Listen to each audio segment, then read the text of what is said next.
Welcome back to the Deep Dive. Today we're getting into a really influential book, one that definitely stirs things up. It's Robert Kiyosaki's Rich Dad, Poor Dad. So Kiyosaki basically tells his story, learning about money from two very different father figures. There's his actual dad, highly educated, the poor dad, and then his best friend's dad, the entrepreneur, rich dad. And our mission today really is to unpack the core ideas from Kiyosaki's perspective, how these different views shaped his approach to getting wealthy, and maybe how you can think about applying some of these principles. Absolutely. And it's more than just dollars and cents, isn't it? Yeah. The book is really about a fundamental mindset shift, something that traditional education, well, at Austin just doesn't touch on. That's a great point. So let's lay out that central contrast. You've got poor dad, smart guy, PhD, believed in job security, salary, the whole career path thing. But financially, Right. always seemed to be struggling. Right. And there's rich dad, 8th grade education, but totally focused on financial smarts, investing, building businesses. That was his route. And the core lesson Kiyosaki got from rich dad, the big one, was the rich don't work for money. They make money work for them. It just flips that whole idea of trading your time for a wage right on its head. Yeah. It brings in this concept of, passive income, making your money generate more money. Yeah, building systems, right. Not just relying on the clock. Exactly. And Kiyosaki really insists that this all stints with financial education. He basically says schools drop the ball on this. They really do, according to him. You can be brilliant at your job, but if you don't understand money... You're playing the game without knowing the rules. Precisely. And Kiyosaki's clever move isn't just defining terms, it's how he redefines them, assets and liabilities. For him, an asset, simply put, puts money in your pocket. A liability takes money out. Okay, simple enough. Well, here's the kicker.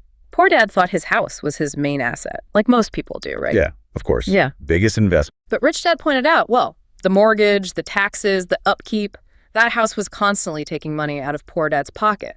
So unless it's generating income, like a rental, your primary home, it's actually a liability in Kiyosaki's view. Whoa. Okay, that definitely challenges conventional thinking. It's a huge mental shift. And you can see how this plays out. We've heard from people who really took this to heart. Like someone realized their house, while nice, was just draining cash. So instead of moving up, they actually downsized a bit, took the extra cash, bought a small rental unit. Made it an asset. Exactly. And within like a year, the rent covered its own mortgage and kicked off some extra income each month, directly applying that principle. And that leads right into Kiyosaki's next big point, mind your own business, which isn't necessarily quit your job and start a company tomorrow. It's more about focusing on building up your asset column, things that make money for you. Even if you have a regular job. Especially then, don't just focus on the paycheck from your employer. Focus on buying or creating assets for yourself on the side. Right. So what kind of assets does he mean? He talks a lot about things like real estate that pays rent, stocks, especially dividend-paying ones, or even starting your own small business, things that generate income streams. Multiple streams. That sounds like security. That's the idea. Build a stronger foundation. We saw someone take this advice, used a small inheritance, didn't spend it, but bought a duplex, lived on one side, rented the other. Smart. Yeah. Within a year, that rent was covering a big chunk of their own living costs. That's leverage.